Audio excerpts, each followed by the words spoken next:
Hi, everybody. Thank you all for joining the Wild Acres Week. We're just going to get straight into it. So thank you all so much for coming. I'm Ashley Downey, and together with my colleague Michelle Tighe, we've designed this series of online events in celebration of biodiversity.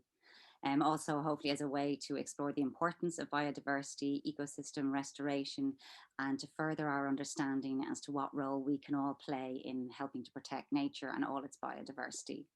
Wild Acres Week is presented by Green Sod Ireland, a voluntary run land trust working to protect the wild acres of Ireland and its biodiversity. I would like to take this opportunity to thank Rethink Ireland, who have kindly supported this event. So today for Wild Acres Week, we are delighted to present a citizen science youth panel discussion. We have 6 amazing, inspirational young activists from around the globe with us here today to present their sustainability and biodiversity focused projects and share their insights on how other young people can get involved to make change in their community. Before I start, or we start, I would like to thank Eimear Stephenson. She's a voluntary researcher with Green Sod Ireland and is one of the speakers today. Eimear has been assisting myself and Michelle and has been basically organising and coordinating this youth panel discussion. So thanks, Eimear, for putting this together for us, because without you, we wouldn't have this amazing panel of speakers. And again, I'd also like to thank all the speakers for their time and joining us today. So before we start, what I'd love to do is just ask everyone in the audience, if you wouldn't mind typing in whereabouts you're coming in from. For those of you who may not know where the chat button is, you'll find it potentially down on the bottom part of your screen, a little chat button, and we're just looking to see whereabouts people are tuning in from, whether we're all Irish or whether we're international today. And also we'd love to hear your idea of what is biodiversity to you. So again, it could be one word or a couple of words to just say what biodiversity is to you. And while you guys are doing that, I just want to put out, we did a workshop there on Saturday with a group that called the Wild Postcard Project, and they are doing for this week a little pop-up event which you're all invited to take part in. Basically it is to draw a picture, paint a picture, collage a picture, anything to do with Irish biodiversity or your local biodiversity. And if you submit that picture or drawing to the email is down here, wildpostcardproject@gmail.com. One of the pictures will be chosen and actually turned into a postcard that can be produced and will be sent to you and hopefully spread around the world. So again, it's the Wild Postcard Project. If any of you would like to put in an image, you may get it turned into a postcard, and please feel free to spread the word on that. So that's enough for me. I know you're all here to hear the wonderful speakers. So without further ado, I'm going to pass it on to Eimear. Hi everyone. So I'm Eimear. Up first, we have the brilliant Rachel Dowling. Rachel is a 21-year-old from Ireland who is a recently finished zoology student and is passionate about the environment. Today, Rachel is going to discuss citizen science and woodland ecology. So hi everyone. Today I'm going to be talking to you a bit with you about how I've used citizen science to study woodland ecology, and how important citizen science has been in my journey doing ecology and zoology. So a little bit about me first. My name is Rachel Dowling.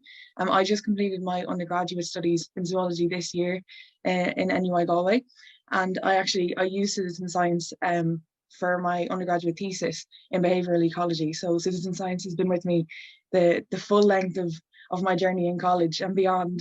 But really, firstly, it started back when I was just discovering my backyard and being curious about the animals and things that lived around me in Wicklow. And that's really led me to my interest now and the career that I'm striving towards. So backyard ecology, I think I couldn't stress enough the importance of getting out and knowing what's in your backyard.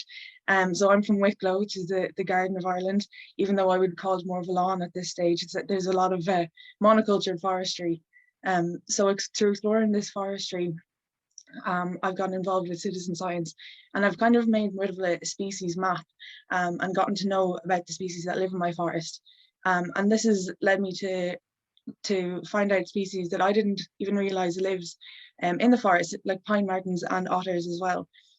So really getting dug in with citizen science has really indulged my career interest and set me up for what I want to do in the future. So a little bit about Irish commercial forestry.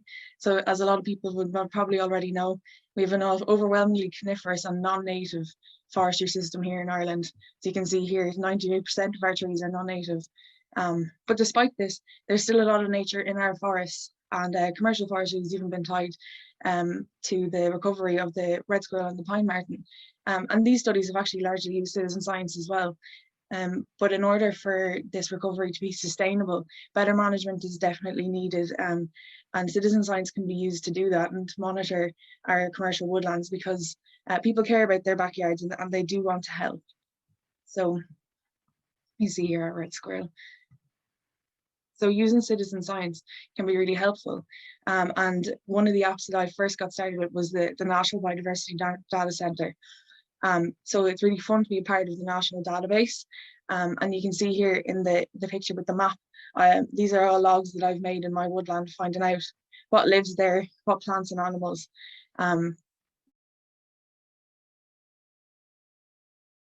And then hopefully I'll get to use this in scientific studies in the future.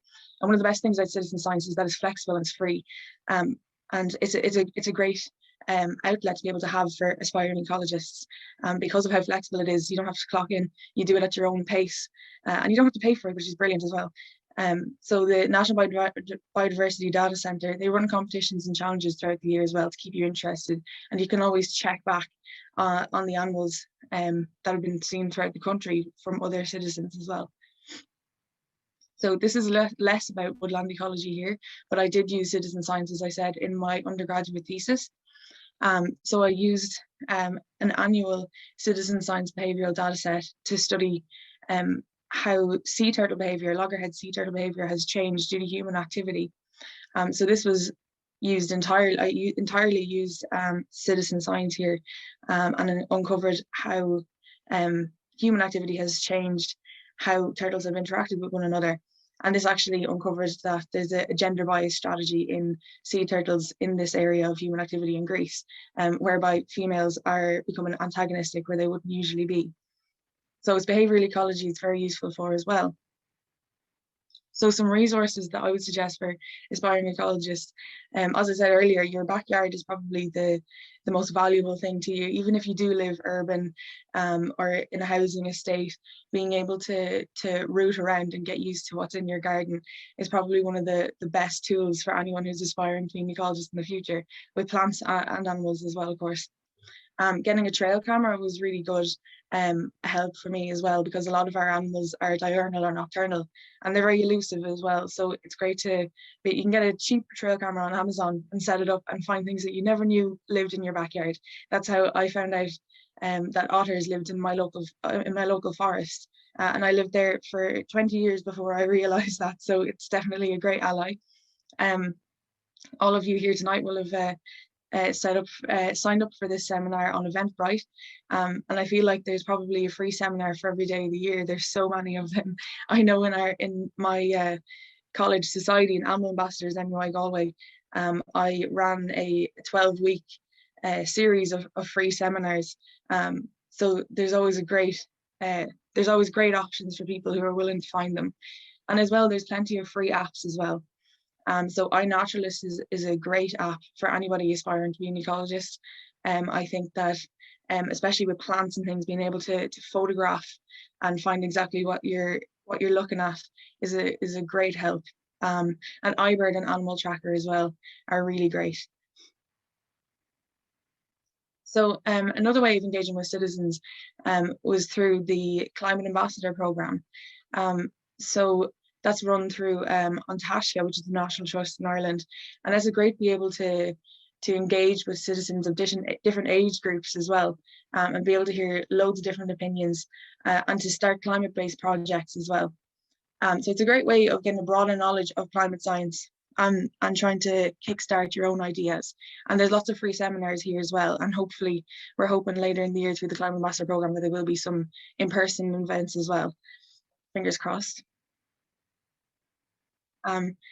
So this is a project. This is a project that I'm planning on setting up through the Climate Ambassador Programme. So I've had the help of a lot of citizens through this. So many of you probably wouldn't have heard of the percent scheme, but you will recognise some of the things that it's done. The picture here is of one of the sculptures along the motorways, and the percent scheme actually funded entirely all of the sculptures and the art pieces that you see alongside the public infrastructure in Ireland. So the percent scheme allows 1% of nationally funded capital to go towards art commissions. And what I'd be interested in doing is setting up a similar scheme for biodiversity or for nature, particularly within woodlands and within college campuses. So through Climate Ambassador Programme, I'm going to be setting up a base plan for that. So that'll be exciting to see where that goes.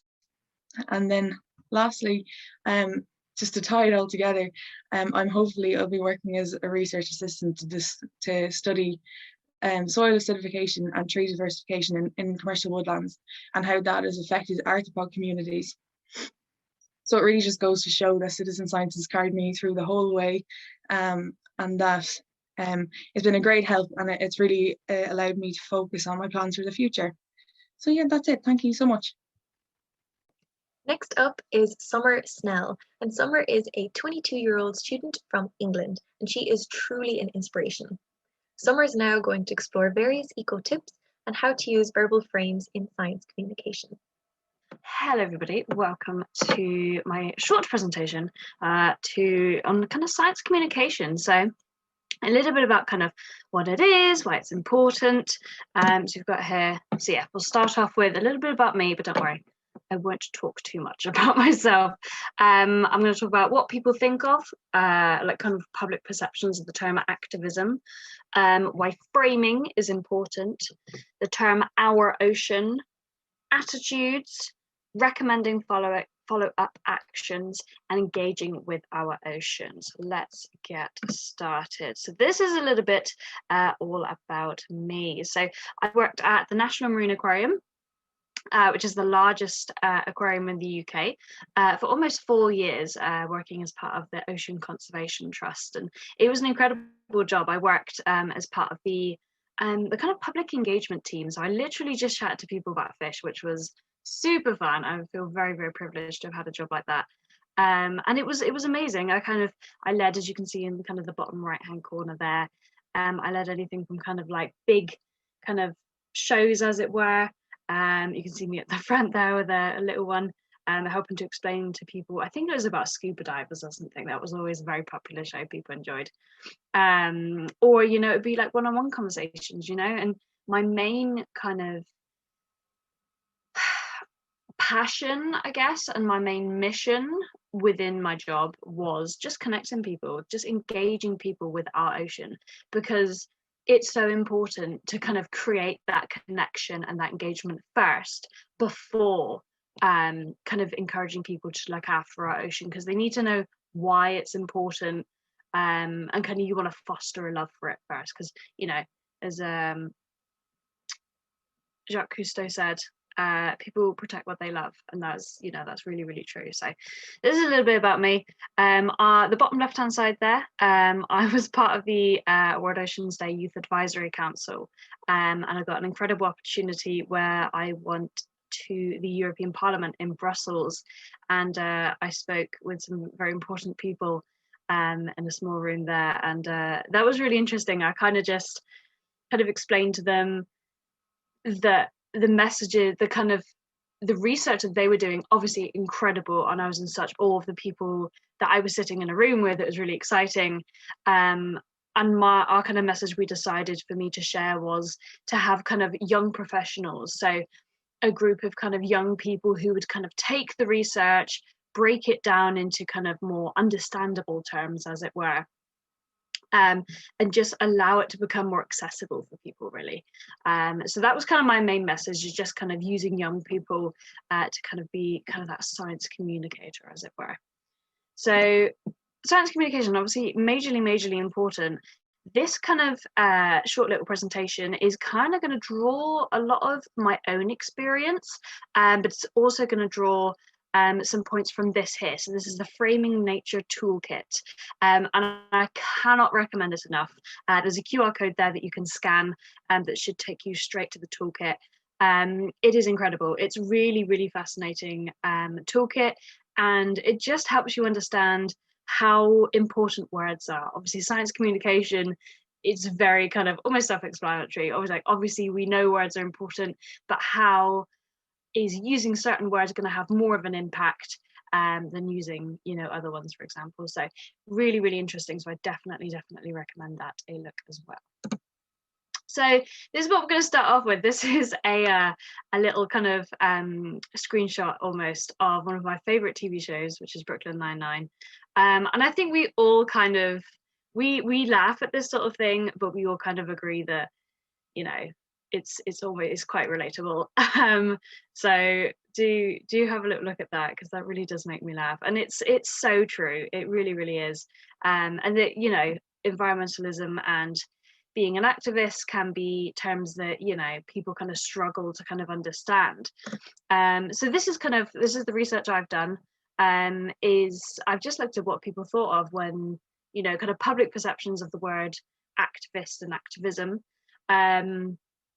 Interestingly enough, some people think they kind of view environmental activists, as you can see in kind of the top box there. I'll just kind of briefly go over it for you.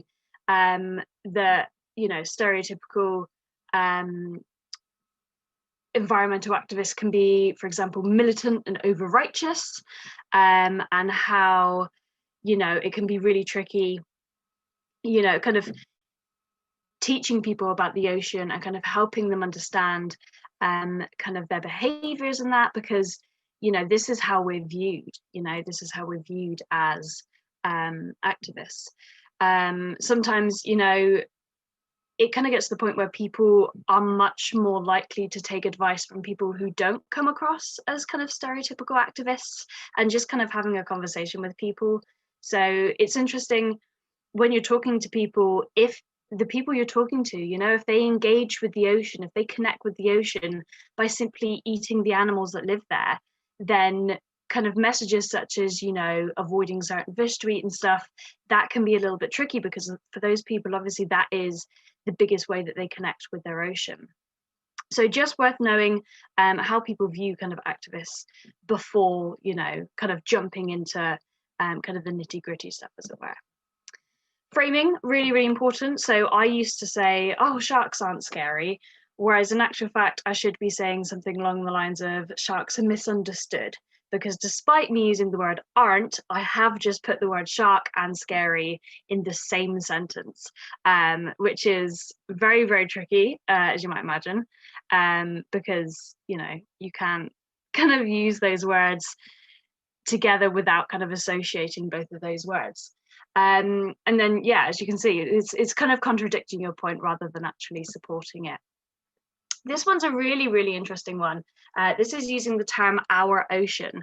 So using the term our ocean instead of our oceans or the ocean kind of creates that sense of kind of connectedness with the ocean and that sense of shared responsibility. So using our ocean just reminds people that, you know, while there are separate oceans on our planet, that are kind of, they've been brought about kind of by people, really. We've just decided that they're separate, whereas in actual fact, you know, we all know that there is one world ocean, and that they're all connected, and, you know, the ocean connects us all. So if we can say our ocean, that kind of, like I said, brings in that kind of collective responsibility to kind of take care of it.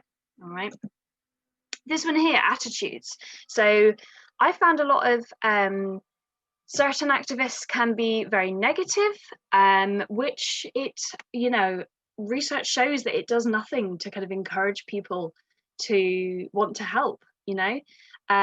It's really interesting because obviously there's such a fine line between talking about issues that are really important and talking about, you know, the hard-hitting stuff, but also being positive. And that's really, really difficult to do, especially because, you know, as activists, it can be something that, you know, we can get frustrated and upset with. But it's so important that we focus on the good stuff, because, you know, research shows that people, they want to know the effect that their changes in behavior are having. So it's really important that, you know, we understand that, you know, we can only do so much, and it is encouraging everybody to kind of do their part, you know, and kind of help in the ways that's right for them, and doing as much as they can. The Zero Waste chef said something really important. She said, you know, one person doing everything perfectly is not going to have as big of an impact as, you know, everyone doing things imperfectly, which is so true. And it's just having this positive attitude and just encouraging people just to do what they can. And that leads me really nicely onto my next slide here. So recommending follow-up actions. So when we've engaged people with the ocean and we've talked to them and we've inspired them, and they understand, yes, this is amazing, this is, you know, this is our blue planet, how can I help, you know, conserve our planet? You know, some of the actions I've seen have not necessarily been accessible for everyone. So, you know, there's some actions such as, you know, go vegan, or, you know, completely cut out meat. And, you know, for some people that simply isn't possible. You know, as you can see the quote here from James Matthew Olson, and he said, being environmentally friendly is a privilege, and it really, really is. And it can be so expensive, you know, to be environmentally friendly. There's a really interesting video here by a lovely lady called Jessica, and she talks about how she finds it very tricky with the kind of the complete ban on plastic straws, because she is disabled. She is unable to use her hands very easily, so she has to use a straw. And she said that while she has a reusable straw, because of her chronic pain, she can't always remember to kind of wash up and clean her reusable straw.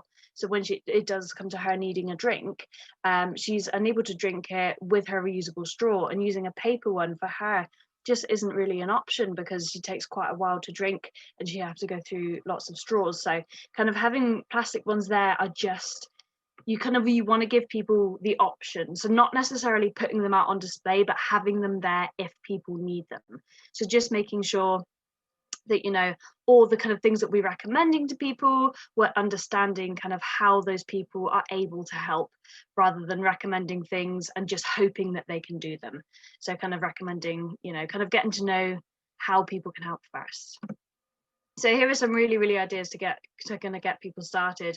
Obviously, if you're chatting to people that you know are kind of more advanced in this sort of thing, and they understand how to do kind of the basics, you know, these are some of the things that you know, you necessarily wouldn't recommend to those people. You think of kind of other things, but these are kind of the basics for the people who are just starting out. So these are basic things. So you don't want to overwhelm people and give them too many things to do. So just things like, you know, take cutlery with you when you go out. You can do a hashtag 2-minute beach clean, shop secondhand, things like that. These all work really, really well. And they're like I said, they're a lot more accessible for people as well. Now, I do have a website. It's called The Helpful Whale. And there I kind of showcase lots of these things. So I kind of try and be as accessible as I can. So I try and think as much as I can about how kind of accessible and kind of realistic these tips are, essentially.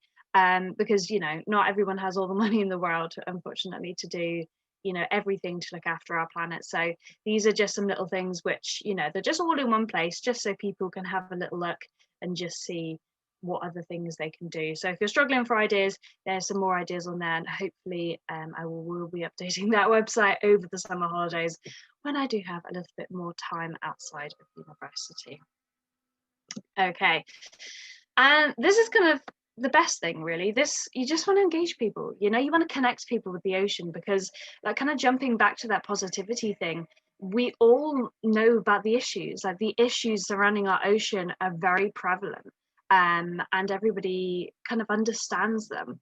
Whereas just continuously reconnecting people with the ocean, especially for people who live inland and who, you know, some people may have never seen the ocean before, and just reconnecting them with the ocean, recommending, you know, books. That's one of my favorite books, What a Fish Knows.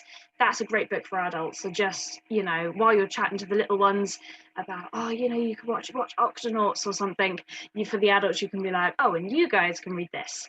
Podcasts as well, really accessible for people.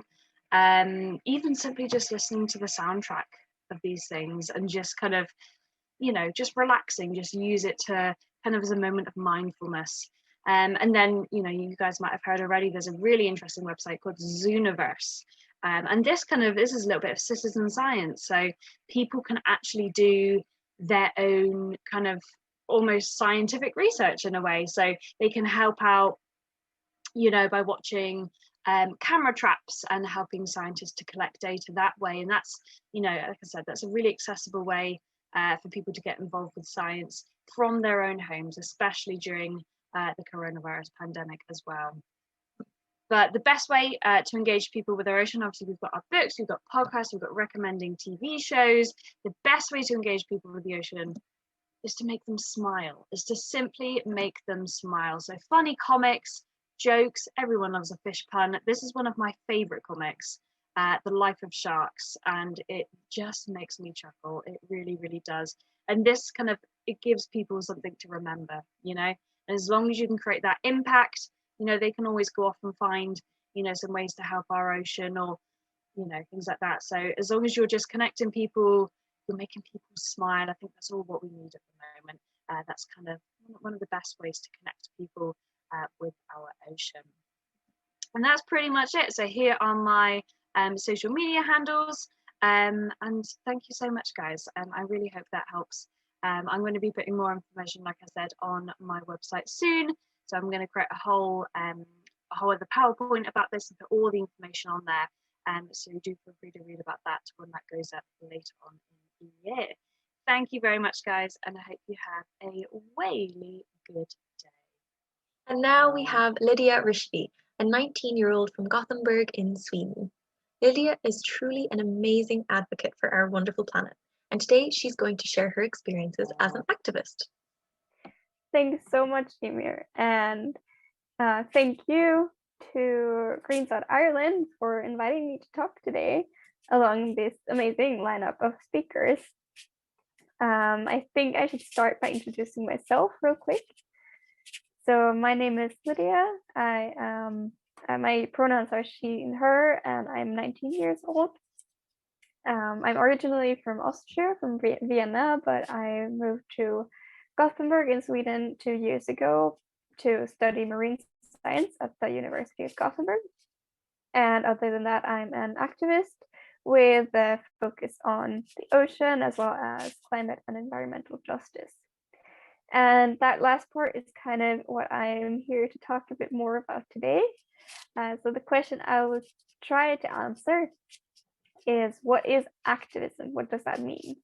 And I'll start to talk a little bit about my own experiences and what I've been involved with, and then go on to more general terms of kind of finding a sort of a definition of this term. So these are the organizations I've been primarily involved with for the past 2 years. And I'll go in on each one of them a little bit more in depth to tell you kind of, give you an idea of what it's been like to work with them. So the first organization I've ever gotten involved with was Fridays for Future Gothenburg, which I'm still working with today. And Fridays for Future is a global climate justice movement, which is led by young people who are striking from school, as well as just demonstrating for climate justice and to get politicians to act on the climate crisis and listen to climate scientists, basically. And what we do is every Friday, at least before the pandemic, we were outside demonstrating. And sometimes we also have larger demonstrations. which require a lot of planning, of course. The largest one we've had in Gothenburg was about 10,000 people, which was pretty cool. So a lot of the work I do is in the background, a lot of Zoom meetings, a lot of emails, but also everything from reaching out to more people to creating social media graphics and everything from logistics to coming up with new ideas and so on and so forth. Two more organizations I'm also involved with within Sweden are, on the one hand, Friends of the Earth Sweden, which is also a global organization focused on climate justice. And what I do there mostly is I give workshops and talks to in different schools and different groups of young people about climate justice and similar issues.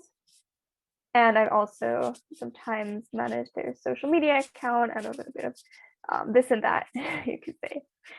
And another movement I've also been involved with a lot is Extinction Rebellion Youth Sweden, which is a global protest movement using mostly non-violent direct action. And I happen to find myself in a privileged enough position to be able to use civil disobedience and similar tools in order to try and make a difference. But we also sometimes do normal demonstrations and also sometimes more art actions, activism.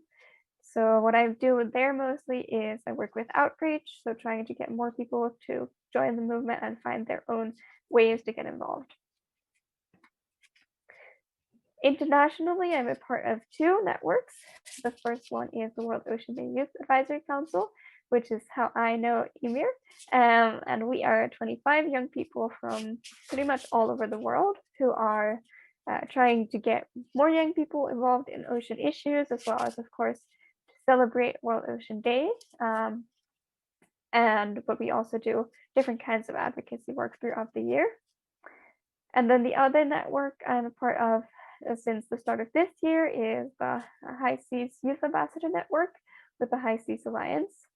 And we're also 50 young people from around the world who are trying more concretely to get global negotiators to adopt an ambitious high seas treaty in order to protect the global ocean, so the ocean outside of those regions that are managed and ruled over by individual countries. So that is kind of my experience and just one of the many thousands of examples of what activism can look like. But I want to go back to what is it actually? What is activism? So, there are many different definitions, and I believe that everyone kind of can create their own definition. But mine is activism is anything that means that you are taking action as opposed to remaining passive. Because in many situations, when we remain passive, whether we like it or not, that in one way or another contributes to maintaining the status quo. So it often requires action to move away from the norm and to kind of disrupt business as usual. Because if we do not act on the climate crisis, it will get worse. If we do not act, then the biodiversity crisis will get worse, and also global injustices will continue to grow. But the other part that is important for me for activism is that it's something you're doing together with other people, that you take collective action, because as an individual, you can only work kind of within the system that you're a part of, whereas together you can actually work to change that system. Also, you get to work together with other people, which means that everyone kind of can do what they're good at and what they're interested in. And by working together, everyone can use their own talents to contribute in their own ways, which is a lot easier, but also a lot more fun than doing everything by yourself. And it also offers an opportunity to learn from each other. which is also incredibly valuable because everyone has different experiences and everyone has something else to contribute to the bigger fight. But instead of only talking about what activism is, I also want to take a moment to talk a bit about what it is not, or what I think it should not be. And in my point of view, activism is not only one specific method. Many people think of activism as being out in the streets and marching and shouting and being loud, and that is definitely one part of it. But actually, that's a very small part of what activism can be, because we also need people who can make art or music. Activism can also be rewilding the spaces around you. It can be having discussions with your children, with your parents, with your friends or your communities. Or activism can also mean just actively listening to others. There's so many ways to take action, and it's also not like a competition. So there is not one better way to take action and one worse way, but we need all of them. We need people out in the streets, but we also need people in political spaces and trying to change the system from within. Because like I said before, we all have very different circumstances and very different talents and interests, and all of these need to be used. So there's not one better way to be an activist than another. To be an activist, you don't need to know everything. In fact, no one does. I can guarantee you that. And activism is a journey of both learning and unlearning all the time. And I myself, I'm in the very beginning of that journey. But it's really rewarding to get to learn so much, both from your own experiences and from the others that you're working together with. And activism is also by far not being perfect. There is no such thing as a perfect activist, and even if there was, we don't need a small group of perfect people, but we need everyone to do what they can and to make mistakes and to learn from those mistakes, because we need everyone. This is the message. And lastly, I also want to mention that even though it happens quite often, activism should not have to mean working all day. There are people who have time and resources to put several hours a day into activism, but there are many more who can only help out maybe once a week, maybe once a month, and that is just as important and just as valuable. Activism should be sustainable in that it's something you can do for long periods of time, because otherwise we won't succeed. So finally, I think after my definition, many of you are probably already activists, but still there are so many reasons to get involved if you're not already.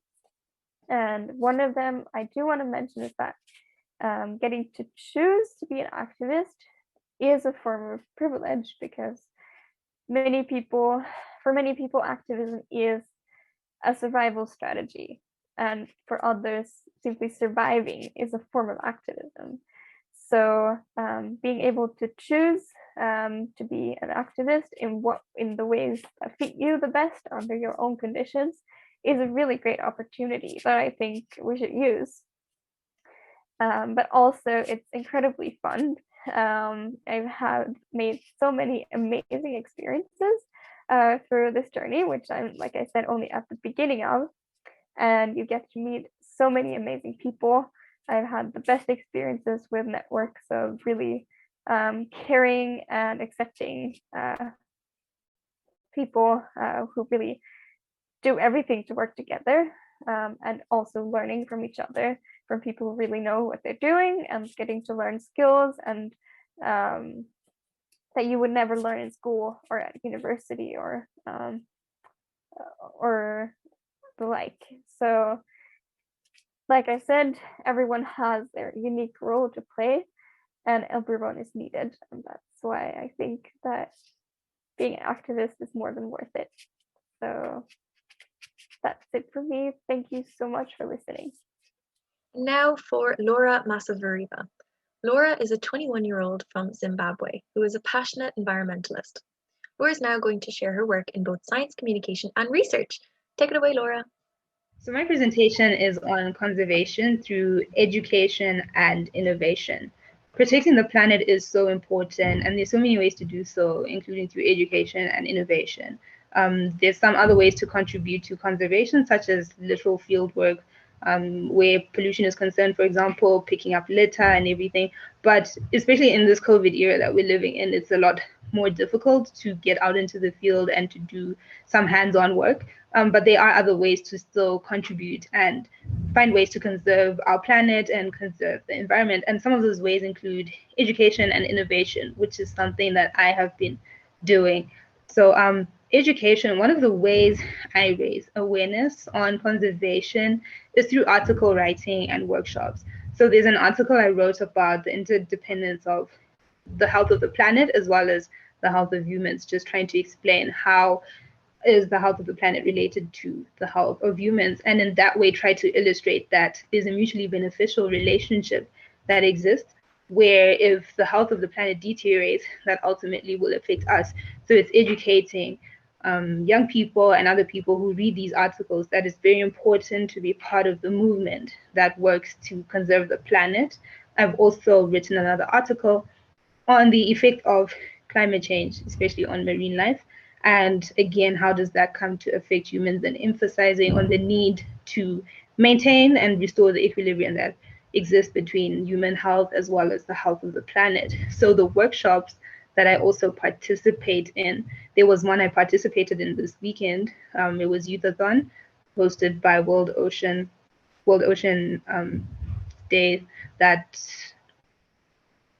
organization. And I was talking again about the effect of climate change on marine life. So similar topics, but really just trying to highlight why is it important for everyone to try to mitigate the effects of climate change, and why is that important for humans as well? How does that affect people on a different scale? So those are some of the ways that I have contributed to conservation through education, trying to raise awareness, trying to tell people what is the problem at hand and how can we help. How can everyone contribute in their different ways through campaigns, advocacy, education, just like this, and different ways. So that's one of the ways that I have contributed to conservation. And then the other way is through innovation. And for me, this has been the most exciting thing. So innovation, coming up with an idea. Our idea was what we call the coral reef controller, and it was a proof of concept project that was designed at conserving coral. So it adapted an idea similar to a greenhouse, where we would want to create optimal conditions where coral can be bred, at least for now, because their natural habitat is no longer natural, in that it's affected by a lot of things such as ocean acidification, and the conditions are just not optimal for their growth. There's a lot of coral bleaching going on, and they face extinction if that continues. So our project aimed to create a separate habitat, temporary habitat, just to breed and restore the population. So as I said, for now, it's a proof of concept idea. We used a small scale model just to demonstrate that the model works, but we would hope that with time and more resources, it can be actually implemented on a large scale, something that can be done and implemented, and we can actually see the change and be able to measure the change and the impact of such a project. So that's an idea of what we thought was a good way to conserve our planet, especially trying to conserve threatened species. So we are currently working on adapting the project a little bit to include a few more variables. In ours, we control 3, but we would love to control as many variables as possible, so that it's a good project that is well-rounded and tackles all the things that coral need to survive. So these are just some images of some of the presentations that we have done for our project. We presented at a couple of science fairs, and in each developing the project further and further, including more variables, including more things to think about, like transportation, how would that work? These are just some of the science fairs that we attended. And my personal favorite was this one, which we attended in New York in 2018. So that was really exciting for us. So the purpose and the aims of the project really were to hypothesize a solution to a global crisis, the crisis being that coral face extinction if we do not do anything drastic to protect them, to conserve them, and to preserve the current population that is there. And we researched the conditions optimal for coral growth. And as I said, for ours, we only focused on 3 variables. That's essentially what we wanted to target. And we would like to eventually implement it on a larger scale, and also include other variables such as pH, which is important as well. So those were the purpose and the aims of the purpose. So this is just an illustration of a demo that we did. We used a fish tank, just that was our small scale presentation to show that the code worked and all the variables were okay. So that is what we did, our project, the Coral Reef Controller, and all the things that were set up there. So that's just an illustration showing the different mechanics and how we connected everything. But essentially it was a code. We coded for these conditions to be controlled and then set up everything and tested to make sure that it does work, such that if it was implemented on a large scale, it's something that would work and is quite effective as well at controlling the different variables that we had. So we would like to be able to control other things like pH, which is quite important as well. So that was our project on the Coral Reef Controller. It was a conservatory measure to find a way to conserve coral and in that way restore its population and also prevent it becoming extinct. So conservation isn't really limited to what you have. As long as you have an idea, you have more than enough to make a meaningful impact. I mean, for now, we could just say, well, it's just a project and you haven't really done anything major, but it's building on a foundation. And sometimes that's essentially all that's important. The idea is not to come with a very big idea, but little steps along the way, we eventually get to where we want to be at. I mean, we've been working on our project for approximately 4 years now, and it's been in development since the time when we started. When we first started, we probably only had like 1 variable, but as we went on, we realized that there are a lot of other factors to consider where coral growth is concerned, and have tried to learn as much about it, and as more information comes through, try to accommodate that and adapt the project accordingly. So it's all about using what you have, the knowledge that is available, the resources that are available, and also collaborating. Collaboration is essential as well, sometimes in acquiring maybe resources or information or links to people who may know more about whatever it is that you're doing.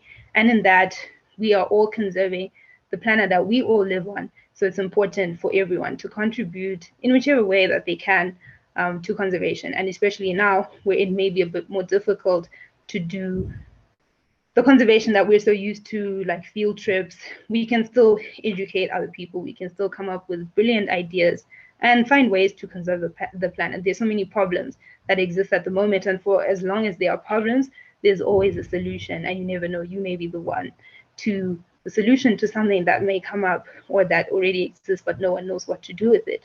So that's all about conservation, the different ways we can conserve the planet.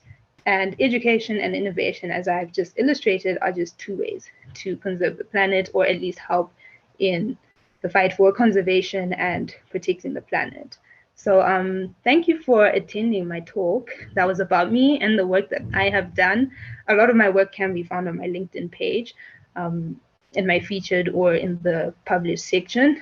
But also if you need to talk about anything conservation related, article writing related, anything really, I'm really available and would be happy to talk about anything that I have discussed in this presentation, or anything in STEM as well. I'm well versed in that section, so I would definitely be happy to help as far as that is concerned. But thank you so much for having me at this seminar. It was definitely a pleasure.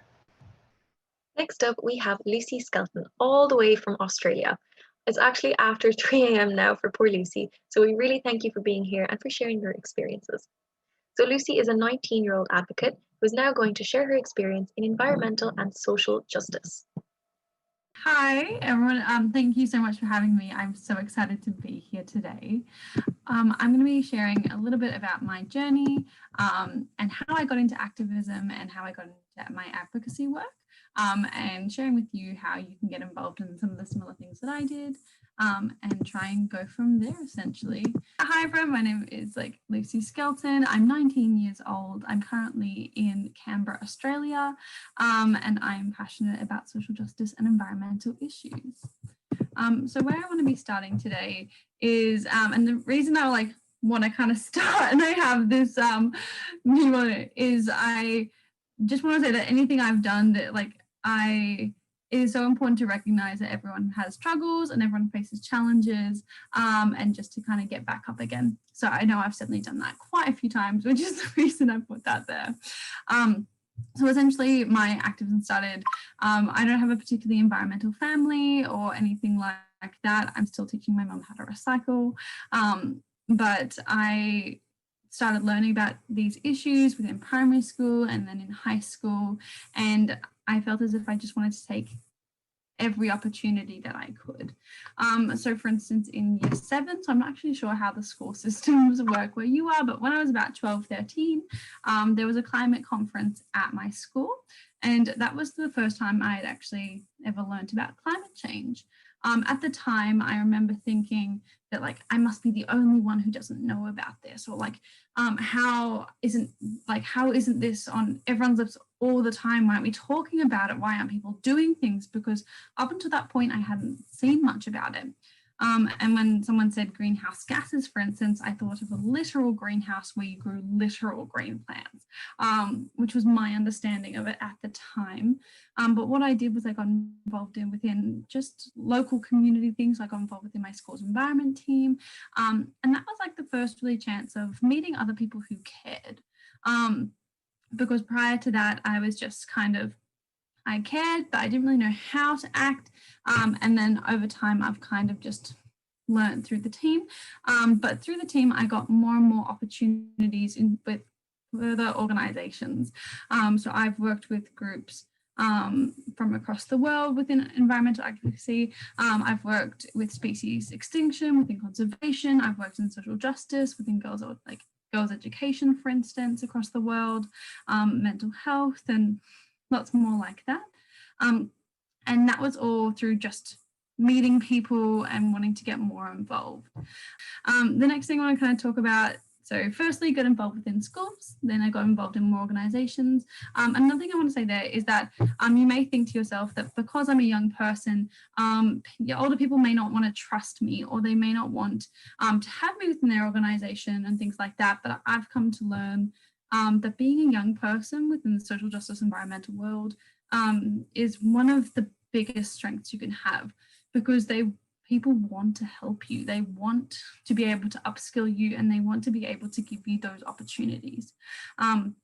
So that's kind of definitely reach out to as many different organizations as possible on a number of different number of different issues. So whether that's organizations with a more scientific approach, whether it's around policy or government or anything like that, just reach out. You don't know what's going to happen. And if the worst thing they can do is say no, that's the worst thing they can do. So I got started within my environment team. I then got involved with an organization called the Sea Life Trust, and I did a 9-month program in marine conservation, where we focused, I'm just going to quickly check time. Where we focused on supporting, on creating projects around different marine things. So what we would do is we'd get together once a month, a weekend once a month, and the first day you'd learn about something, and you'd learn about an issue. For instance, we'd learn about marine mammals, and the next day you'd actually go do something with them. So it was a super interactive course, and by the end of it we created a project. So that was where I learned my first climate change, or created my first climate change project. Now, the next thing I want to talk about is using social media for action and using that to create social change. So if you go and follow me on Instagram after this, or on any other thing else, you can probably see that I post things on my story all the time and try and share news and different things out. and sharing and creating a personal kind of like message, because you can see things on the news, you can see things with different organizations, but when you kind of get a sense of, you know, like, I'm going to move there maybe instead. When you get a sense of what other people are doing, it really comes up across a lot more personal and people are willing to trust you a lot more. But this is kind of where it all came down to. And the reason I think I was invited here today to talk to you was after working with lots of different organisations and getting involved with my school. I was on Earth Echo International's Youth Leadership Council, where I was flown off to the States to receive training there as well and participate in international projects. The reason, after being part of all these different amazing groups and opportunities, I just kept thinking to myself, you know, why, like, as a young person, I felt like the things that I cared about weren't being accurately represented in Parliament and weren't accurately being represented with the change that I wanted to see. And I just kept on thinking that although I would leave the conference and I would be so excited and so motivated by the incredible people and the incredible organisation, after a while I'd lose contact with those people. And although I usually knew more than ever, I almost always felt like I was back to square one. So what I did when I was kind of feeling this way is I kind of had this idea in the back of my head for a while. And I was at a conference here in Australia, and there was a room before COVID, of course, with over 1,000 young people. And I just kept on thinking, like, what if we were able to connect after this event? What if we were able to share resources so we didn't have to reinvent the wheel? What if instead of it just being my project, which could only influence just my friends or my family, you could share it through a network of schools across the country and across the world. And I kind of had this idea in the back of my head, and as you can tell, probably super cool, no, not at all. But one of my party tricks is getting the mic. And I got the mic, and what they wanted you to do was share your story out with, they want to share your story out to the conference about what you do and like you're better about your story and why you were there. And I told them about that for about just a minute or so. And then I went on the rant. I just went on with you guys. And I said I wanted to create a platform where young people who were interested in taking action on social justice issues like what the conference was focusing on, but also environmental issues, could take collective action together. At the time, I kind of only expected my friends next to me to pity sign up and say, you know, to pity sign up and like go, oh, what's Lucy doing now? But even by the end of the conference, even before the end of the conference, I had teachers coming up to me with lists of names and emails saying, sorry, I've got to leave early, but these are all the people that want to be involved. And I went up at the front at the end where I said I'd be, and there was a crowd of people in front of us, and we were shouting for pens and loose leaf paper so we could get everyone's names down. So from there, we now have a platform called the Student Voice Network. So it's 4 years on, we have 4 different member options. And what I kind of want to get across to you most today is the opportunity for you guys to get involved within this space. So what we do is we don't specify on any particular issue. So despite the fact that climate change is probably the issue that I am most passionate about, it's so important to recognize that all of these issues are really intersectional, meaning that they are always related to something else, because the more you learn about it, if we take climate change as an example, the more you learn that climate change is connected to waste, climate change is connected to extinction and conservation, especially considering it's becoming the next 6th mass species extinction event. It's connected to girls' education, it's connected to refugees, to social justice issues, to racism, to sexism, to all of it. And we wanted to have a space where we could look at all of those things. So young people could come to us and say, I really care about this issue. And what happens then is they get to not only participate in a project that's organised by older people, but they get to organise the project themselves with the support of a network behind them. So we can connect them to a mentor, we can connect them to places to have meetings, places to put documents, places where they could connect with other like-minded people so they've got consistent backup, which I am really proud of. And what further than that, what I'm most proud of is the fact that that project that is being designed by a young person that's passionate, that doesn't want to accept the future that's been given to them, they are able to share that project or resource through our ambassador network, which means that that project or resource, instead of just reaching your friends or family, can now be shared through a network of schools and organisations to reach tens of thousands of people across the country, and welcoming our first international members as well. So I'm really proud of that. We have our 3 different member options. So we've got our project architects, which is essentially the people, because I don't know about you guys, but I've always felt as if once I've learned about something, I never feel as if I just want to sit by. I never want to say like, oh, that's like, I've just learned about this thing, cool, that's fine, that will just continue. Like, if it's bad, I don't want to sit by, I want to do something about it. And I also feel as if I wanted the opportunity to lead, and I wanted to be able to create a change. So when I had the crazy idea to run something, I'd have a space that I could do it and kind of amplify that. So we have the project architects, which lead our projects. We have our ambassador network, which shares and creates resources that reflects. So for instance, what we do with that is we ask our ambassadors to do 2 things. One, share SVM projects out, which is what I've been telling you guys about. And the second thing is to create resources which reflect what their school, university, or organisation is doing. So for instance, a good example of this is we have like school in like Australia might say like they want to get solar panels, and then actually they've gotten solar panels, and what they've done is they've made a resource and they say like, this is how long it took, this is the company we use, this is where we got it from, this is how we talked to our teachers to convince them that that was going to work, this is how we got the parents involved, this is the poster that we used, ... And then another school can look at this resource and say like, or say to themselves, we also want solar panels, but instead of having to do all of that themselves, they can use that resource from the Student Voice Network, and they don't have to start at ground 1, which I know I absolutely love. The other thing is, I think it's really important to be connected to people who care about the same things that you do and have a like-minded compass, because I know it feels often as if the world, like the weight of the world is on your shoulders. And you feel as if you're either the only person who understands or the only person who cares.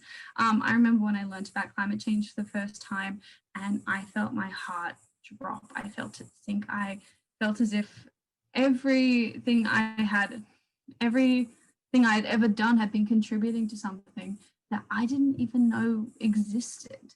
And I felt really guilty about that for a while. However, I came to realize that obviously I didn't know, so I couldn't act. And then so once people know, and that's why I think of my journey, I focus a lot on education, and then through education, reform and policy and action. So once someone has the ability to understand, then they can care, and then they can act.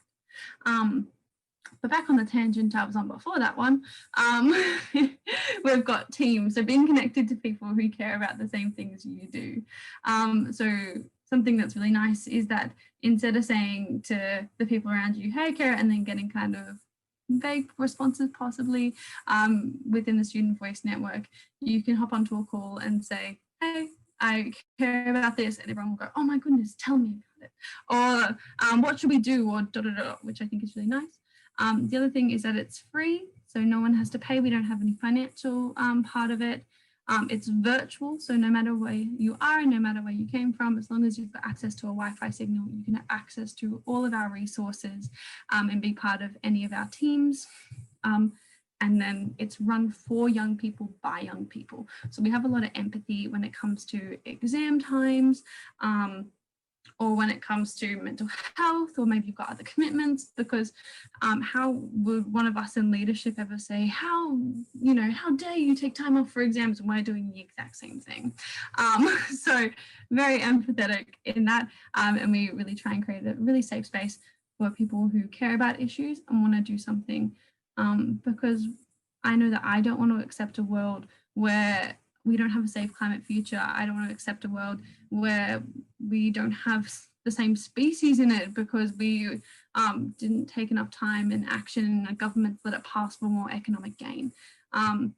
So what I kind of want to leave with you the most as I finish off here is the question that started the Student Voice Network essentially, which is, if you really care about an issue, then why wait for someone else to solve it? And now on to the last session in the Green Sod Ireland Youth Panel, which is actually my session. So with that, I'm just going to share my screen really quickly and we'll get straight into it. So yeah, so I'm Eimear, Eimear Stephenson. I'm from Wicklow in Ireland, and today I'm going to talk about my work with Green Sod Ireland and YouthSTEM 2030, with a primary focus on green sod. So who am I? Basically, I am a recent almost graduate, I suppose. I've just finished my degree in marine science at NUIG, and I will be starting my master's in biodiversity and conservation at Trinity this September. So I absolutely love anything to do with conservation and ecology and computer science, math, statistics, all that jazz. So yeah, I'm also a volunteer with a multitude of different organizations. For example, I am on my final year on the World Oceans Day Youth Advisory Council, which is actually how I know some of the other panel members, including Summer and Lydia. I'm also a member of the YouthSTEM 2030 YouthSTEM Matters team, so I'm a science communication editor there, and I've been with Green Sod now for a couple of years. But basically, I am primarily a science communicator and a researcher, and those are the two things I'm going to really kind of focus on within this session. So science communication then. As I said, I'm the senior science communication editor at an organization called YouthSTEM 2030. And YouthSTEM is a youth-run scientific journal for youth. So basically, we have articles with a clear link to STEM and the SDGs. If you don't know what the SDGs are, they are the United Nations Sustainable Development Goals that were developed to be achieved by 2030, and they include things like equality, quality education, protection of life on land and life underwater, peace, justice, loads of different things like that.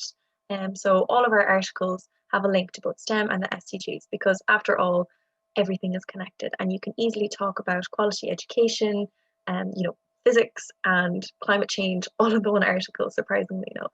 But yeah, so articles at YouthSTEM 2030 then. We have 3 different departments, and I'm in the science communication department.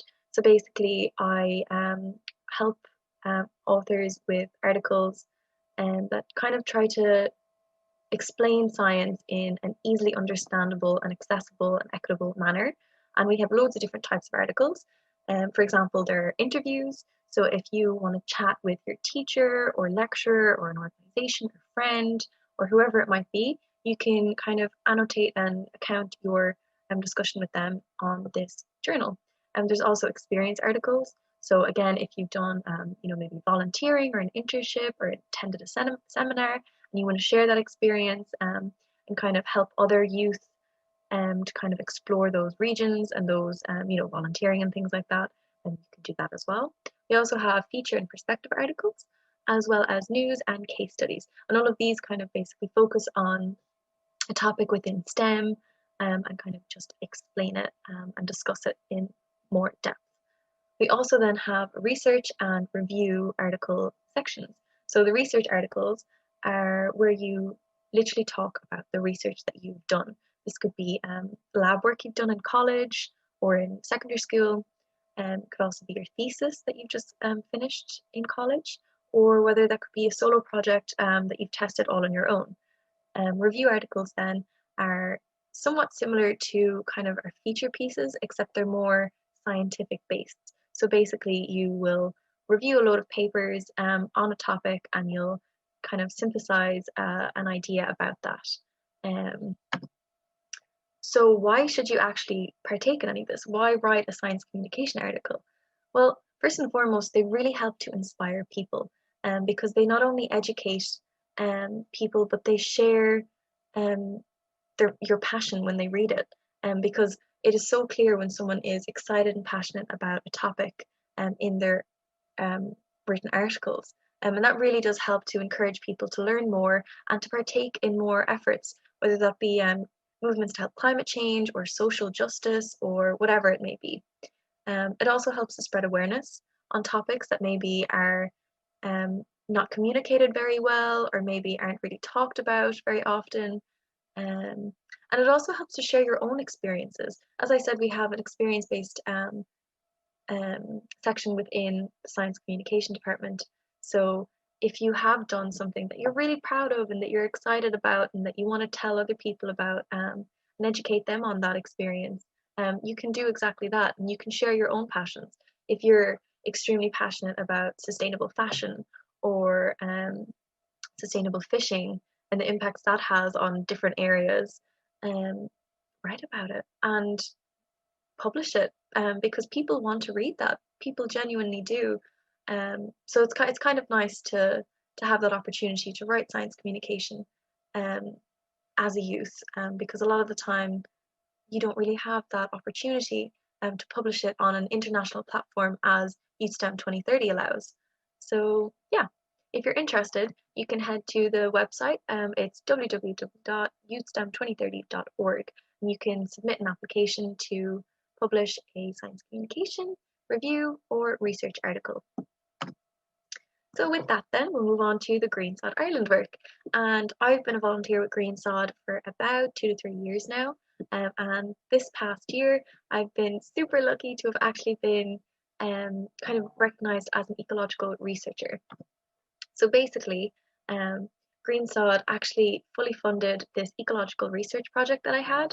And essentially, I just had an idea that I wanted to test. I was really passionate about it. And I kind of went to them and I said, I really like this. I'm really passionate about it. I think it'd make a really good research project. And they were like, go ahead, you do that, because that sounds great. And we're happy that you're passionate. And honestly, I think it's so refreshing to see that as a youth being kind of recognized for that.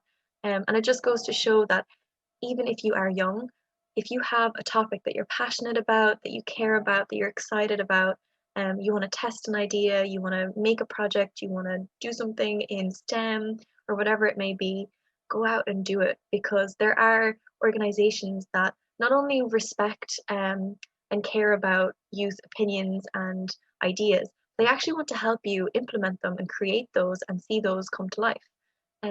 So with my research project then, essentially I am going out testing the fitness of a grassland. And by that, I mean testing how healthy it is. And this is done in the local Green Sod site, which is only literally a hop, skip, and a jump away from where I live, so it's very handy. But basically, this project consists of 3 different parts. So the first part is the actual field work, and in this case, it's actually bug collection. So essentially, I go out and I put pitfall traps into the ground, and a pitfall trap can literally be made out of a glass jar or a plastic cup or another kind of object like that that has an opening at the top. But basically, you put it in the ground, you put a little lid over it, leaving just a tiny bit of space between the top of the jar and the lid, and you wait 24 hours for bugs to come in and fall into it, and then you go and you collect it, you identify what species are in it, you count all the different species, and then you release them. And with that data then, you can use very simple maths to actually test how healthy that entire ecosystem is. So literally with a couple of hours work, you found out how healthy an ecosystem is. Like, to me, that is just crazy how it's interlinked, how the number of tiny little bugs in an area equates to how healthy that area is. So yeah, that's kind of the two main parts of it, the kind of research part of it. And then the final part is the review and the write-up. So I'll be writing a research paper, as well as some sort of citizen science-based projects, including a science communication article and a video series. So as I said, after the research is completed and the research paper is written, there is a citizen science part of the project. And originally, we had hoped to run a number of in-person workshops to actually show people how to do their own ecological research projects in their own backyard. But because of COVID, we kind of had to move it a little bit online, unfortunately. But it's still going to be great, and I still think it would be very beneficial for all you guys to watch if you really want to. But yeah, so basically, I'm writing a science communication article, which will just be a written account of everything I did, showing you the purposes of it, the aims, why I did it, why it's important, what it can tell us, as well as step-by-step instructions on how you can do it, using literally materials that you already have in your kitchen that you probably would have thrown out. So in another way then, in that aspect, it's actually kind of helpful for the environment too, because you're using empty glass jars or old plastic cups to test your own backyard, to do your own ecological research project. And then also I'll be making a video series out of it. And essentially this is to sort of make it more accessible to everyone, because not everyone wants to read or can read, you know, a full article, a full like written account of instructions or whatever. So the video series then is kind of just to help broaden people's horizons, and so more people can have access to it, more people can partake in their own citizen science and their own ecological research. So where will you be able to find these then? So this will actually be published on an array of different sites. So it'll be on the Green Sod Ireland website as well as their YouTube channel. I'm hoping to publish the science communication article in YouthSTEM 2030, and the video series then will also be published in a new and upcoming National Geographic funded website. And I'm so excited for that. I can't really talk about that too much because it hasn't been released yet, but it is super, super exciting. So why bother then with citizen science when you have, you know, experienced and educated scientists and ecologists already out there? Well, first and foremost, science and research is a privilege. Not everybody has the opportunity and the access to, you know, partake in those. So by having free, accessible and easily understood resources on citizen science, it promotes equitable access to science and information. Citizen science is also extremely beneficial to professional scientific studies because it does aid in scientific discovery and even conservation strategies.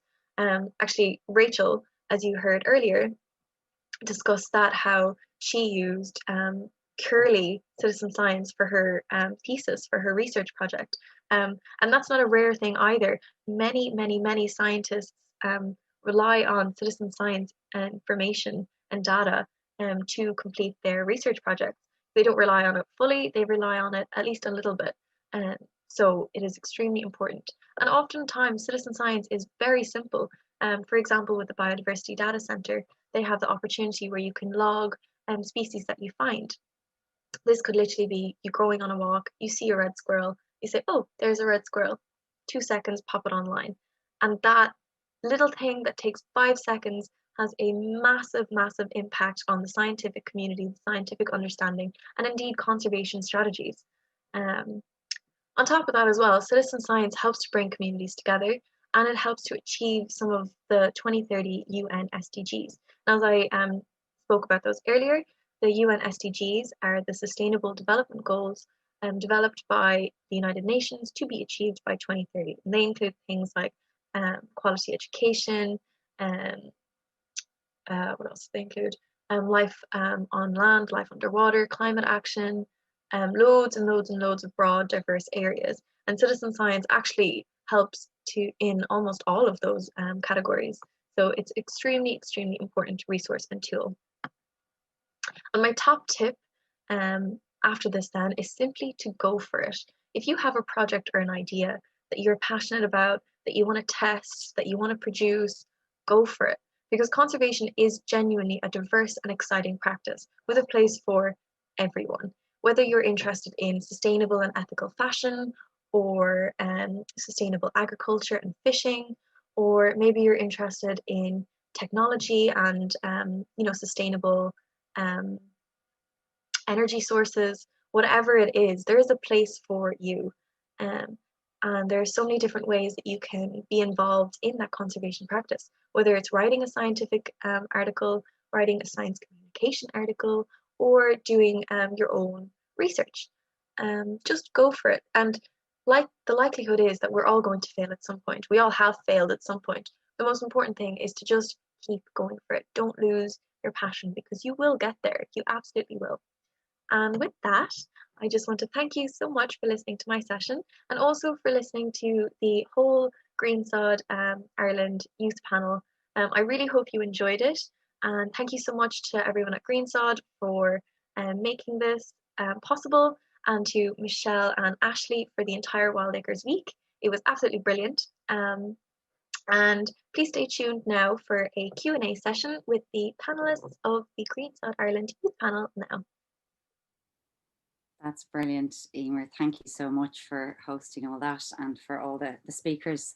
I'm totally inspired. And as you said, I want to go out there and go for it.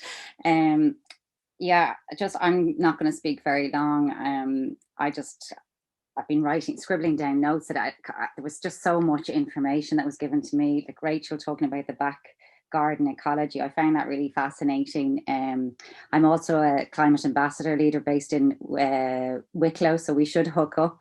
With that, I do want to say, and all of you have talked about actions, which I think is just brilliant. Some are talking about the climate communication, and I love your lighthearted approach to it, because it's a very, very heavy subject. So I really, really thought that your presentation to bring in a bit of humour is really good, because we need a bit of that in the way the world is at the moment. So thanks for that. And then Lydia, like, I loved your just what is and what is not activism. That to me was really, really interesting, because I think activism as well can put off some people, because we do feel like we have to be on the streets, and you have to have a certain type of personality. And activism can be, just like leadership, can be in very gentle ways, can be in any way that you are. And I think that a few of you had mentioned, act from where you are, and what you can do. And I really got that from all of your talks.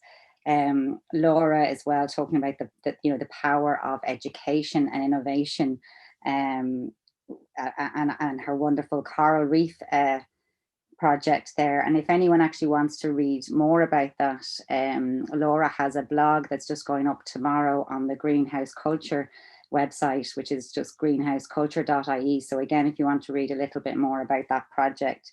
And Lucy, I loved just again, the power of the young person, and that idea of not being afraid to go out and ask, because everybody is willing to help. I think that was just really good. And again, that idea of, you want to act, but sometimes don't know how.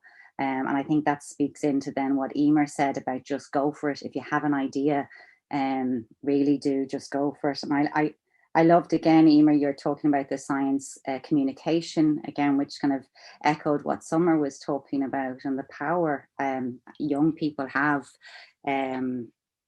More power, I think, than anyone else in the world at the moment, because it is your future. As you said, people are wanting to help. And again, as you said, with Green Sod, we definitely embrace research projects like you came to us with. So again, if anyone else has ecologically focused, biodiversity focused research projects, we're very, very open and willing to look at them. And with that, just before I'm going to pass on the Q&A to Michelle to host the Q&A session, but I just want to say as well, we're just launching Ireland's first biodiversity ambassador program as well, which will be launched in September. It's on our website. So if you look on the website, it's under ambassadors. So again, we would love, it's open to all ages. So anyone who's interested in biodiversity, Green Sod Ireland is very much about the biodiversity. We feel that there is so much going on environmentally, climate change wise, and we try and speak for the little living beings, the little grubs, the worms, the soil, all of that. So again, we'd love if anyone would like to sign up to join us for that biodiversity ambassador program. That would be great. And Michelle, I'm going to pass over to you to do the Q&A tonight, and Eimear, and we've been emailed a lot of, we put out online some, if anyone had questions beforehand, to send us in. So we have a long list of questions, and if anyone else has any questions in the audience, please either drop them into the chat box or fire them out. So over to you, Michelle. And again, guys, thank you so much for joining us. It's been really inspirational. Thanks, Ashley. I think you spoke really well there about all of the thoughts that I think I was thinking myself for all of the different youth panel speakers. You're all brilliant. Well done. I won't waffle on too long because we're coming towards the end of it all now. But I'd love to, if we could all keep in touch, and we'd love to see what you do in the future. And you're all really brilliant, and it's just really inspiring for the rest of us.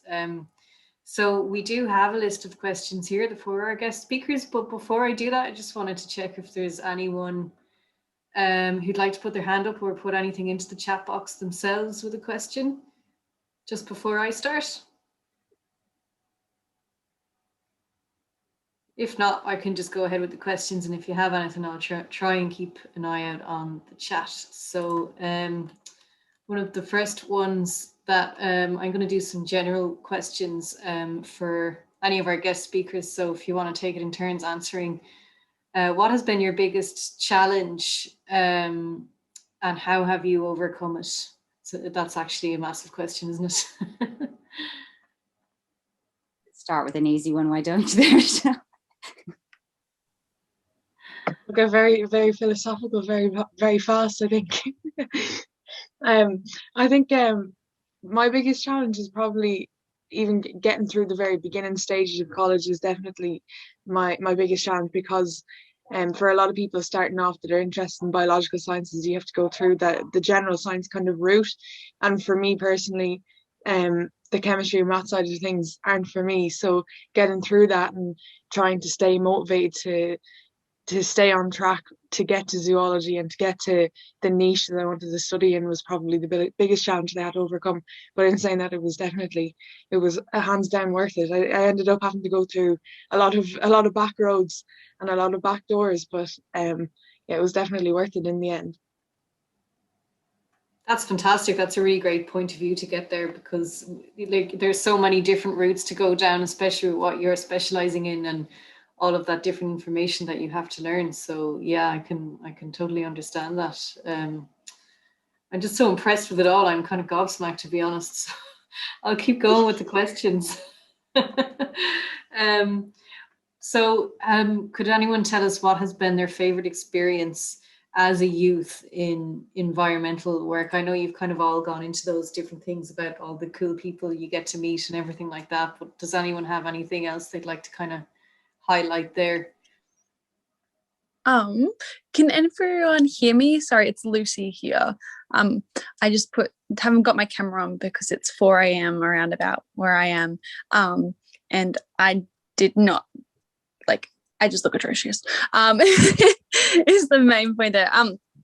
In terms of amazing things happening, I've been really super lucky to meet Jane Goodall 3 times within the past couple of years, which has been absolutely mesmerizing.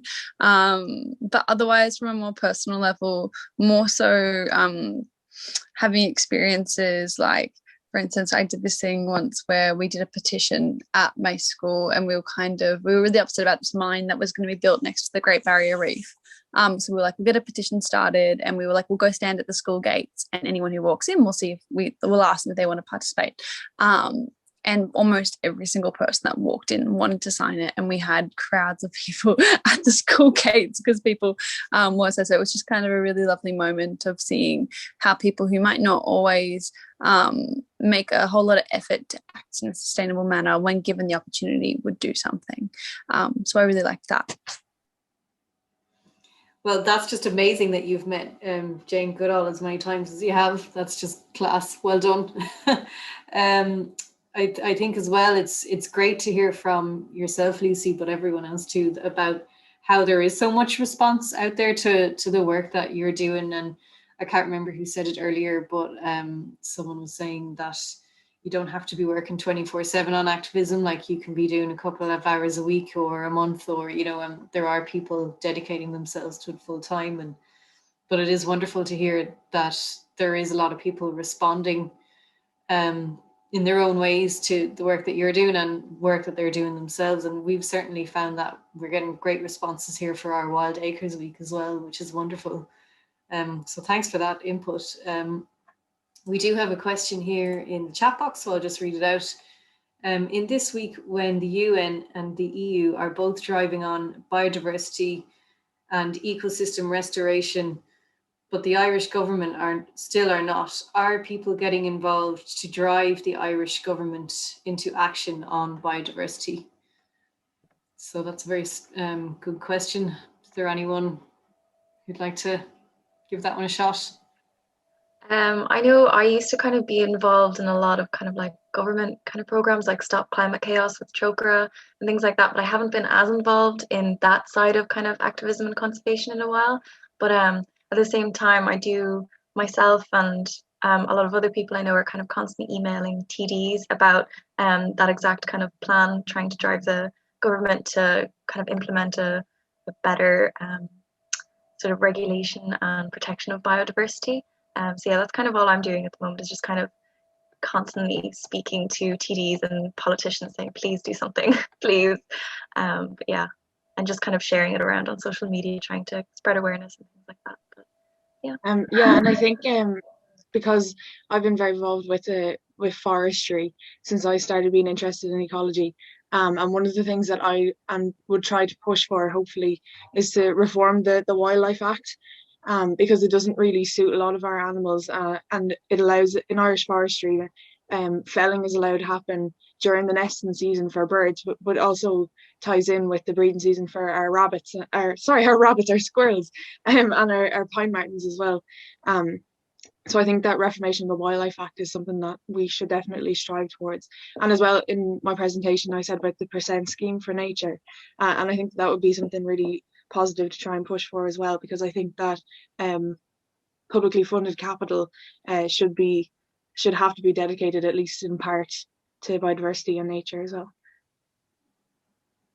Yeah, there's some really great comments. Definitely, it's all about seeing like the different petitions and things that are going on out there, and seeing what you can do proactively yourself, which is just brilliant. It's the way to go. So we do actually have a question for Laura from Zimbabwe. I'm just not sure if she's here anymore. I think maybe her Wi-Fi was cutting in and out. She might not be here. But if she hops back in later, we can ask her a question.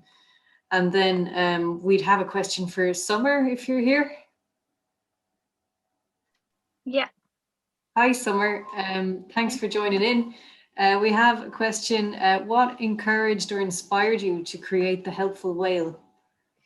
I think so. I'm currently studying as a primary school teacher, and obviously it being World Ocean Day recently, I wore my World Ocean Day t-shirt. The kids were like, "Happy World Ocean Day," because I'm in like Oxford, so like right in the middle of the country. So a lot of these children have never seen the ocean before.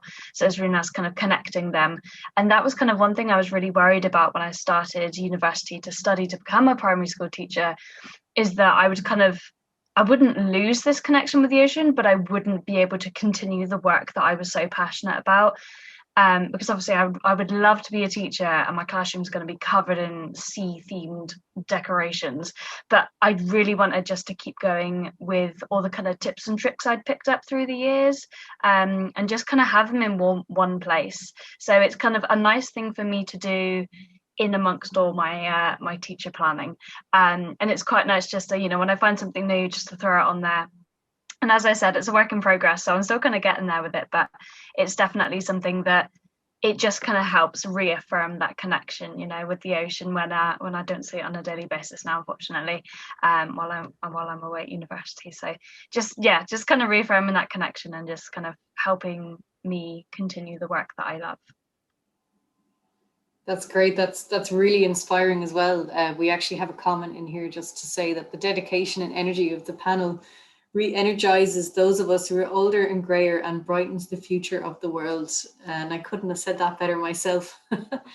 And just to point out, we will be sending out a thank you email to everyone who registered for our event. So for everyone who's put information about themselves and the work that they're doing in their presentations, you'll be able to see those links when we send out the email. So we just have one final question, and that's for Lydia. You still there, Lydia? Absolutely. Great. So this question is just to ask, how has your activism changed since COVID began?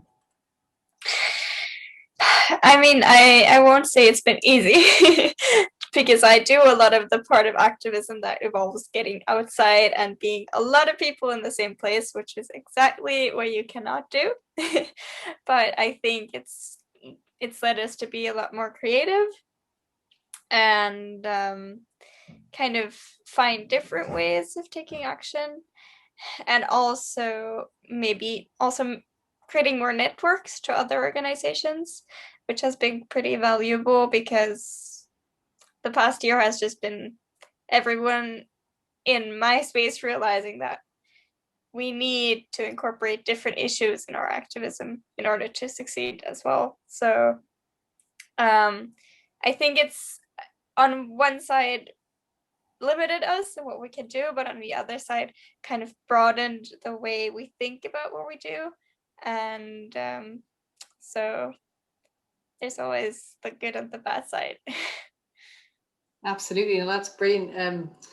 I suppose if we were doing any talks before COVID came along, we probably wouldn't have had you guys here from all over the world today as well. So having moved it online, and thanks to Eimear for inviting you, like we wouldn't have been able to speak to you and hear about all your wonderful projects today. So from the point of view of Green Sod, that is definitely one way that it's changed for us since COVID began. But what you're saying about being more creative as well, and I suppose thinking outside the box, is also really wonderful. And keep up the good work.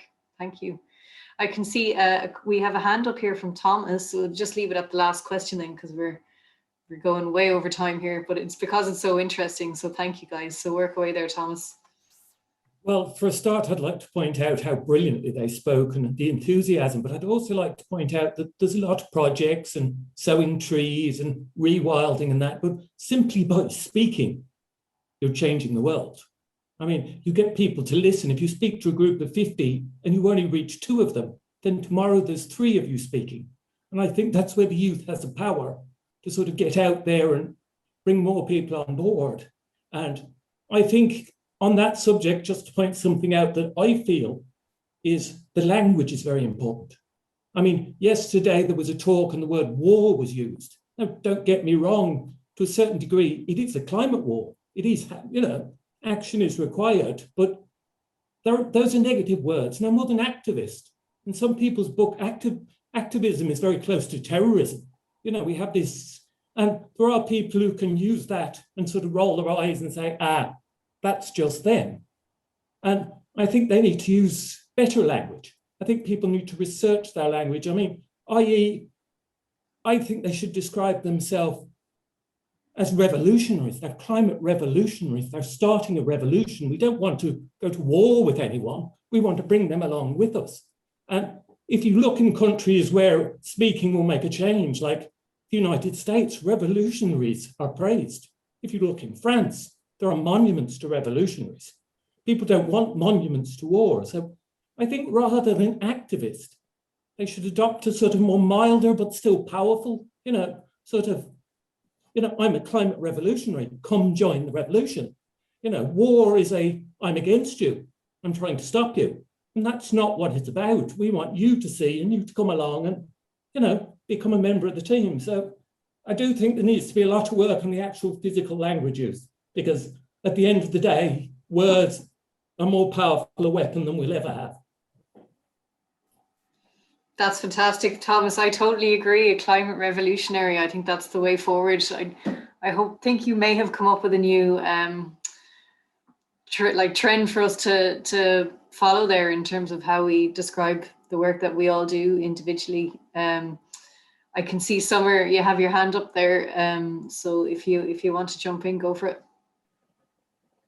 Cool. I'll only make this quick. I know we're running short on time, but I just wanted to reiterate that that is kind of the heart and soul of kind of my passion for conservation, and activism is simply just the words we use. You know, I went through kind of almost 4 years of kind of constantly changing my words and almost perfecting them, and just seeing the impact it has. And it's just so important. And, you know, we were saying, you know, Tom, you were saying about how, you know, spreading the love almost. And, you know, you've got one person stood there, and then you've got 2 people stood there, and 3 people.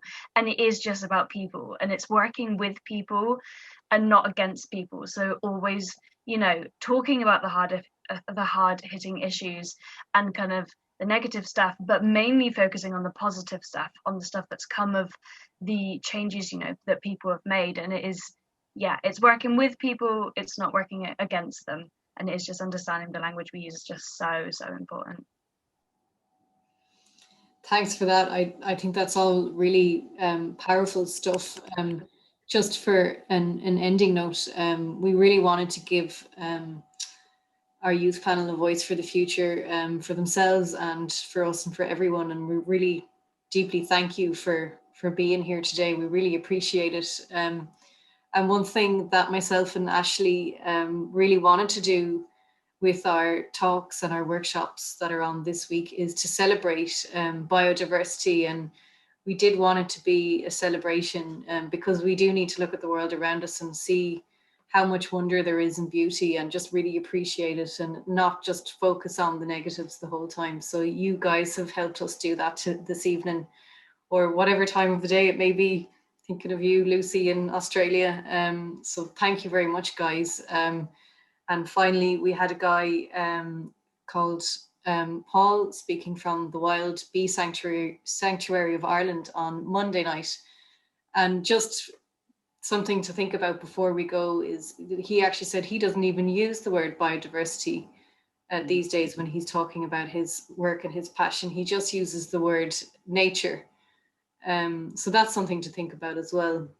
So I think we'll leave it there, guys, because we've gone way over time, but it's just because I think we're all so fascinated with the work that everyone is doing. So thank you very much for coming, and certainly keep an eye out for emails with links from all of our guest speakers tonight. Cheers. Thank you so much, guys. Thank you. Thank you so much for having me. Bye. Thank you. Bye. Long live. Bye.